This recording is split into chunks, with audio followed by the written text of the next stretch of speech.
আমাদের হিলিবাসী প্রাণের দাবি, হিলিতে সকল আন্তনগর ট্রেন থামতে হবে।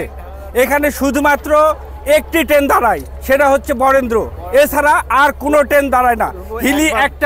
হিলি একটা উন্নত মানের স্থলবন্দর, এখানে কেন গাড়ি থামবে না? এখান থেকে কোটি কোটি টাকা রাজস্ব আয় করতেছে সরকারের কোনো উদ্যোগ নাই এখানে একটা পদক্ষেপ নেওয়ার, যে আমাদের এখানে কি হবে, এখানকার মানুষ কিভাবে চলাচল করবে। এখান থেকে একটা মানুষ ঢাকার যাওয়ার কোনো রাস্তা নাই, যেতে হলে একমাত্র রাস্তা হচ্ছে বাস। কেন আমাদের বুকের মধ্যে ট্রেন যাবে, আমরা কেন ট্রেনে যেতে পারবো না? আমাদের এই হিলি হাকিমপুর মাদ্রাসা একটা উত্তরবঙ্গের কেন্দ্রীয় মাদ্রাসা এবং আমাদের এখানে অনেক অঞ্চলের ছাত্ররা লেখাপড়া করি আমরা। কিন্তু যখন আমরা মাদ্রাসায় যাতায়াত করি এবং ছুটি হয় মাদ্রাসায় বাসায় যাওয়ার জন্য আমরা অনেক দূর দূরান্ত থেকে বাস স্ট্যান্ডে যাইতে হয়, অটোর মধ্যে করে তারপর আমাদের বাসায় যাইতে হয়।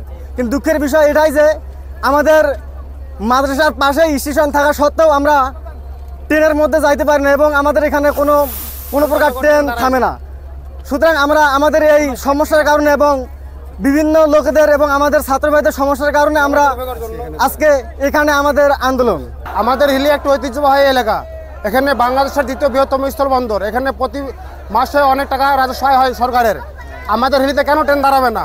আমাদের বুকের মধ্যে ট্রেন যাবে, আমরা কেন ট্রেনে উঠতে পারবো না? আমাদেরকে বিরামপুরে 5B থেকে ট্রেনে উঠতে হয়, অনেক কষ্ট জনদুর্ভোগ পোহাতে হয়। আমাদের প্রাণের দাবি, আমাদের এখানে ট্রেন দাঁড়াতে হবে, সব ধরনের ইন্টারসিটি ট্রেন দাঁড়াতে হবে। আমাদের জোরালো দাবি এটা, সরকারের আবেদন, আমাদের এই দাবিটা মানতে হবে। আমরা আসছি কারণ এটাই যে আমাদের হিলি একটা এত বড় শহর এবং দ্বিতীয় স্থলবন্দর হিসাবে কোনো ট্রেন এখানে দাঁড়ায় না। আর আমাদের ট্রেন ধরতে হলে মনে করেন যে কোথাও দূরে জার্নি করতে যাচ্ছি আমরা, ট্রেন ধরতে হলে আমাদের জয়পুরহাট অথবা বিরামপুর যাইতে হয়।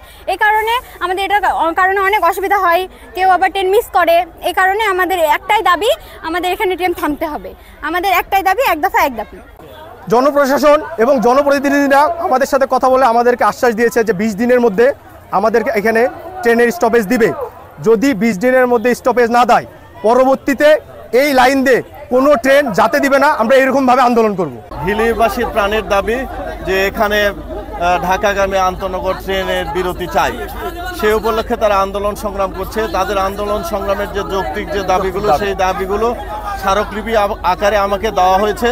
আমি আমার ঊর্ধ্বতন কর্তৃপক্ষের সাথে কথা বলে এসেছি এবং আপনাদের সকল দাবি দেওয়া আমি পর্যায়ক্রমে শুনেছি। আমরাও চাই এই হিলিতে হলে একটা আন্তনগর ট্রেনের বিরতি হোক, সেই দাবি সংবলিত কথা আমি আমার ঊর্ধ্বতন কর্তৃপক্ষকে পেশ করব এবং আপনাদের স্মারকলিপি আমরা পৌঁছে দিব, এই আমি অঙ্গীকার করতেছি।